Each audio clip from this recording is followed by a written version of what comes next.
Assalamualaikum warahmatullahi wabarakatuh. Om Swastiastu. Perkenalkan, nama saya Laurentius Patrick. Saya berasal dari Program Studi Sistem Informasi Universitas Pendidikan Ganesha Singaraja. Di sini saya akan menjelaskan konsep sistem informasi mengenai analisa dan perancangan sistem informasi penjualan online atau e-commerce pada CV selaras batik menggunakan analisis deskriptif. Batik merupakan salah satu pakaian tradisional asli Indonesia yang telah dikenal secara luas di wilayah Indonesia. Batik juga merupakan salah satu pakaian yang diekspor ke negara-negara luar. Beberapa kota yang merupakan daerah penghasil batik terkenal di Indonesia antara lain Pekalongan, Cirebon, Yogyakarta, serta Solo. Namun demikian, banyak para pengrajin dan penjual batik baik dalam skala kecil, menengah, dan besar yang masih mengandalkan cara-cara klasik dan sederhana dalam memasarkan dan menjual produk-produk mereka yang telah diproduksi ke pasar tradisional, toko-toko, butik, pusat perbelanjaan seperti mal dan yang lainnya. CV Selaras Batik merupakan salah satu gerai butik yang secara khusus melakukan penjualan baju-baju batik di kota Tangerang. Namun demikian, CV Selaras Batik masih mengutamakan metode penjualan dengan menggunakan pemasaran model tradisional, yaitu dengan menggunakan pendistribusian produk kepada toko-toko maupun ke tangan konsumen secara langsung. Diharapkan dengan adanya aplikasi e-commerce ini akan dapat meningkatkan penjualan serta sarana penyampaian informasi kepada para konsumennya. E-commerce merupakan salah satu kegiatan transaksi bisnis, baik barang dan jasa yang dilakukan secara elektronik dengan menggunakan jaringan internet sebagai medianya. CV Selaras Batik juga menyadari bahwa peranan media website dapat digunakan untuk meningkatkan omset penjualan dan juga sebagai media sarana dalam memasarkan produk batik yang mereka miliki untuk menjangkau pasar yang lebih luas, serta dapat meminimalisir biaya-biaya operasional seperti biaya iklan dan juga biaya sewa toko secara fisik.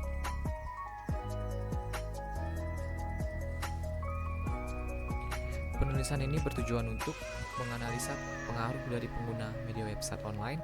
Dalam hal ini adalah e-commerce dengan menggunakan pendekatan B2C atau Business to Customer dalam upaya meningkatkan transaksi penjualan batik pada CV Selaras Batik, dan juga media penyampaian informasi baik pada para pelanggan dan masyarakat secara umum dalam memperoleh informasi mengenai produk-produk batik yang dipasarkan oleh CV Selaras Batik ini.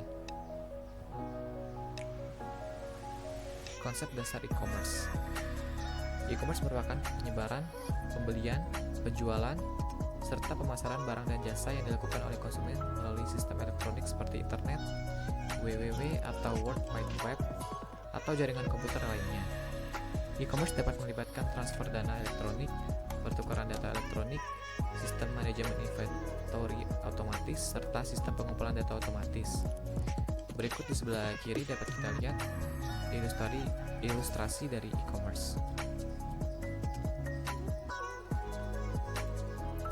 Yang berikut merupakan komponen-komponen di dalam e-commerce tersebut. Yang pertama pastinya ada konsumen. Di sini kita berbicara mengenai para pengguna internet yang dijadikan sebagai target pasar yang potensial untuk diberikan ke berbagai macam penawaran baik berupa produk, jasa maupun informasi oleh penjual. Kedua, penjual merupakan pihak yang menawarkan produk, jasa ataupun informasi kepada para konsumen baik secara individu maupun organisasi. Proses penjualan dapat dilakukan dengan menggunakan media website yang dimiliki oleh penjual. Ketiga, ada produk. Produk yang ditawarkan adalah produk digital. Hal ini dikarenakan konsumen tidak melihat secara langsung produk yang ditawarkan dalam bentuk fisik, melainkan hanya merupakan gambar visualisasi dalam bentuk katalog produk dalam halaman website. Yang keempat, ada front end. Merupakan aplikasi web yang dapat berinteraksi dengan para pengguna secara langsung. Beberapa proses bisnis yang terdapat pada front end ini antara lain seperti katalog, keranjang belanja atau shopping cart, dan mesin pencari atau search engine. Yang kelima ada infrastruktur. Infrastruktur pasar yang menggunakan media elektronik meliputi penggunaan perangkat keras, perangkat lunak, serta juga sistem jaringan komputer seperti penggunaan jaringan komunikasi internet. Yang keenam ada back-end, merupakan bentuk aplikasi yang secara tidak langsung berperan sebagai pendukung dari aplikasi front-end, di mana semua aktivitas yang berkaitan dengan pemesanan barang, manajemen pengelolaan produk, proses pembayaran dan pengiriman barang termasuk dalam proses bisnis back-end. Yang ketujuh ada partner bisnis, merupakan pihak yang dapat melakukan kolaborasi atau kerjasama dengan para produsen. Contoh partner bisnis adalah seperti bank yang dapat memudahkan proses pembayaran atau payment gateway yang dilakukan oleh para konsumen baik via transfer ataupun mobile banking atau m-banking. Business to customer atau B2C merupakan kegiatan e-bisnis yang dilakukan secara langsung oleh perusahaan kepada para konsumen baik perseorangan ataupun secara individu, di mana kegiatan transaksi umumnya menggunakan mekanisme toko online atau online shop sebagai storefront yang berisikan katalog produk yang ditawarkan. Dengan transaksi penjualan langsung di internet dan pemesanan dapat langsung dilakukan oleh konsumen karena informasi mengenai detail info produk sudah tercantum pada halaman katalog produk. Model bisnis e-commerce B2C memiliki proses yang sangat baik di masa yang akan datang. Hal ini dikarenakan masih luasnya pangsa pasar yang dimiliki di sebagian besar wilayah Indonesia, terutama di kota-kota besar. Hal ini juga sejalan dengan tingginya minat orang-orang Indonesia untuk mencoba melakukan transaksi bisnis jual beli barang dan jasa yang dilakukan dari rumah atau secara online. Ditambah lagi dengan banyak bermunculannya software-software yang dapat digunakan untuk membuat toko online dengan cepat dan mudah, seperti PrestaShop, Oscommerce, Zencard, dan masih banyak lagi software-software sejenisnya. Hal ini juga membuka peluang bisnis baru bagi banyak orang untuk memulai bisnis online untuk memasarkan produk atau jasa yang mereka miliki kepada orang lain. Nah, berikut saya berikan 3 marketplace e-commerce yang sangat tren di Indonesia ini. Pertama ada Shopee, kedua Tokopedia, ketiga Bukalapak. Perilaku berbelanja online sudah menjadi kebiasaan banyak orang, terutama di tengah kondisi pandemi seperti sekarang ini, apalagi Indonesia merupakan pasar e-commerce terbesar di Asia Tenggara.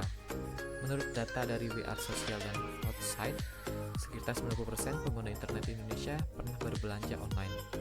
Pada tahun 2019, nilai kapitalisasi pasar e-commerce di Indonesia mencapai 21 miliar US dollar atau sekitar 264 triliun rupiah. Berdasarkan laporan McKinsey, industri e-commerce di Indonesia diprediksi akan mencapai nilai 40 miliar US dollar pada tahun 2022. Terdapat beberapa faktor yang mempengaruhi pesatnya perkembangan e-commerce di Indonesia.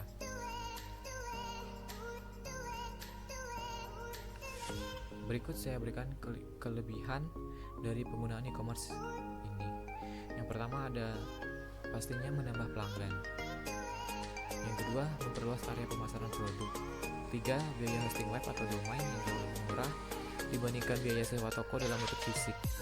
Hal ini dapat menurunkan tingkat biaya operasional. Yang keempat, kemudahan dalam hal pemesanan produk karena bisa dilakukan kapanpun dan dimanapun oleh masing-masing konsumen.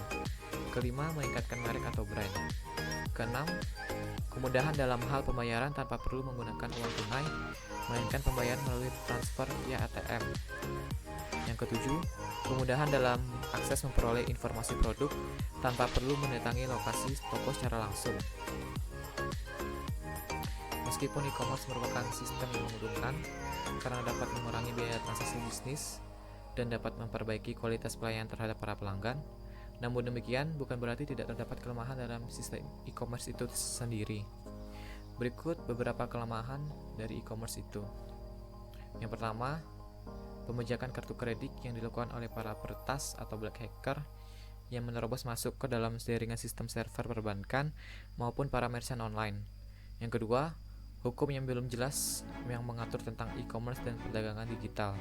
Ketiga, kepercayaan konsumen khususnya terhadap penggunaan teknologi e-commerce di Indonesia masih sangat kurang.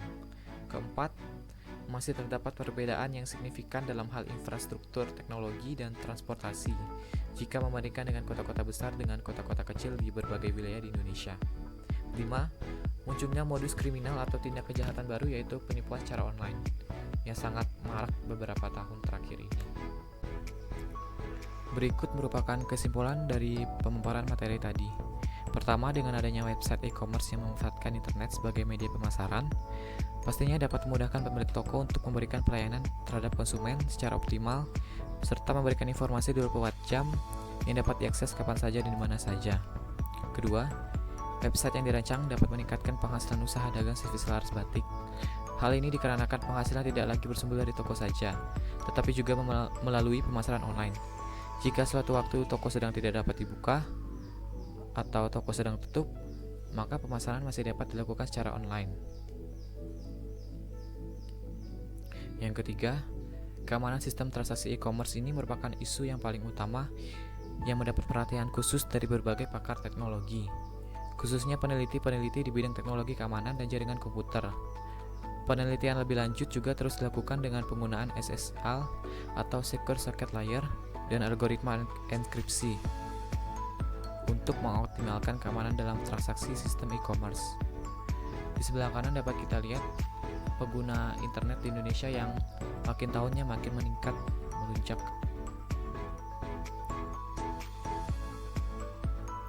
Di sini dapat kita lihat penyebaran e-commerce di benua seluruh dunia. Itu artinya e-commerce sudah tersebar di berbagai benua di dunia. Oke, saya rasa cukup materi yang dapat saya sampaikan. Apabila ada kesalahan atau kekurangan, saya mohon maaf.